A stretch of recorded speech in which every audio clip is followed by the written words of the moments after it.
공동의 리듬, 공동의 기록. 김나경의 네 번째 이야기. 한국 근대소설의 개척자 동농 이해조 선생을 기록합니다.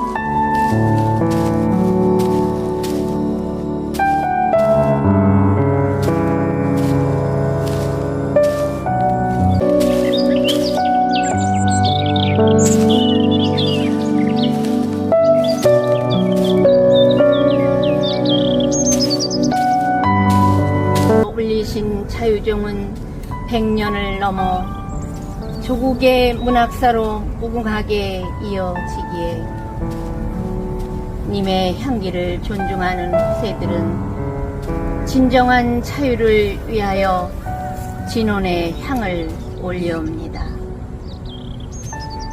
애국의 혼으로 차유종을 울리신 님이시여,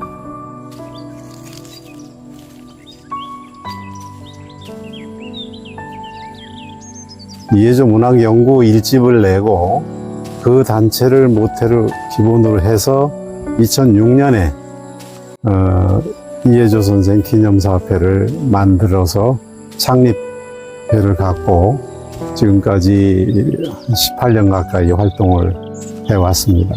초대 회장은 전 가천대 교수였던 홍을표 교수가 했고요. 2대는 김성열 교수가 했고 3대째 제가 하고 있습니다. 네, 이해조 선생은 그분의 행적에서 말씀드렸듯이 포천이 우리나라 경기도뿐만 아니라 우리나라 전체를 대변할 수 있는 중요한 소설사의 인물입니다. 그래서 제 개인적으로는 원주의 박경리 선생의 토지문학관이나 춘천의 김유정 문학관을 능가하는 그런 문학관을 지어서 그야말로 근현대 소설의 메카로서 이해조 문학관이 포천에 근사하게 들어선다면 포천뿐만 아니라 경기도, 우리나라의 대표적인 신소설의 메카로 이렇게 기념할 수 있는 분이라고 생각을 합니다.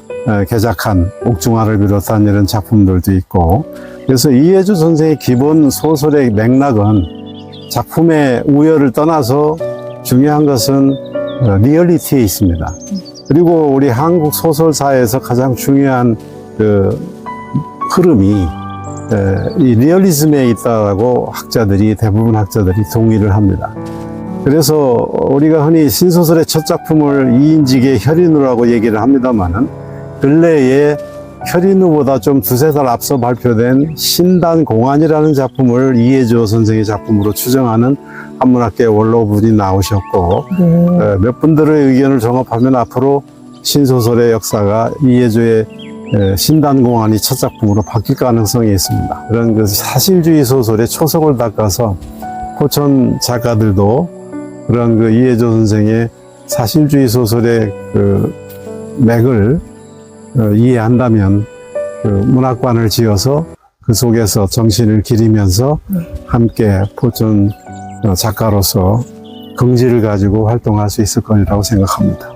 네, 포천 작가님들에게 많은 도움이 될 것 같습니다. 문학관이 생긴다면은요. 원래는 그 홈페이지가 있었습니다만은 여러 가지 인원이나 관리를 또 경비 문제도 있고 해서 지금은 폐쇄됐습니다. 안타까운. 다시 살려야 될 수 있지만 현재로서는 전화 사무국장인 조병익 사무국장에게 연락해서 회원이나 이사로 가입해서 활동하시면 되겠습니다. 이 신문학 초창기의 소설 분야에 있어서 제대로 기념할 만한 인물은 이해조 선생이 유일하고 그런 면에서 포천 시민이 긍지를 가지고 이해조 선생 기념사업을 지속적으로 앞으로 흉상이나 동상 제작, 또 문학비 건립, 문학관 건립 이런 사업을 통해서 근현대 소설의 메카로 자리 잡도록 노력하시면 포천을 위해서나 우리나라 문학계를 위해서 아주 필요한 일이라고 저는 생각을 합니다.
안녕하세요. 저는 사단법인 한국예술문화단체 총연합회 포천지회 지회장 황의출입니다.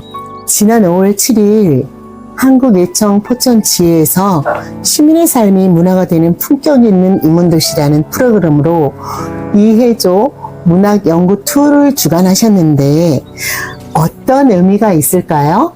시민의 삶이 그 문화가 되는 품격 있는 인문도시라는 주제로 이혜조 문학연구 인문학 강연회는 지난 5월 18일 우리 포천 구절축길에서 열린 2024 제11회 거리 아트 페스티벌 포천시에서 추진하고 있는 인문도시 포천을 만들어 가는데 포천 애충 회원 및 시민들이 함께 동참하고자 강연회를 개최하게 되었다고 말씀드리고 싶습니다. 네, 그렇군요.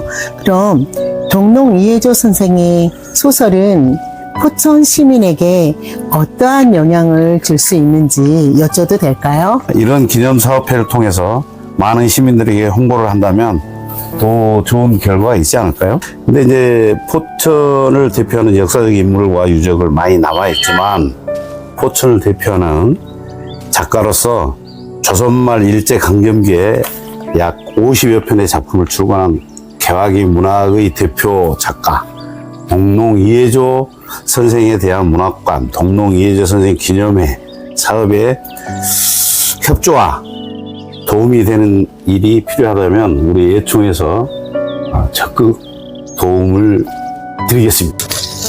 네, 이 비석 뒷면은 시인 고은 선생이 찬한 이혜조 선생의 행적을 요약해서 적어 놓은 것입니다.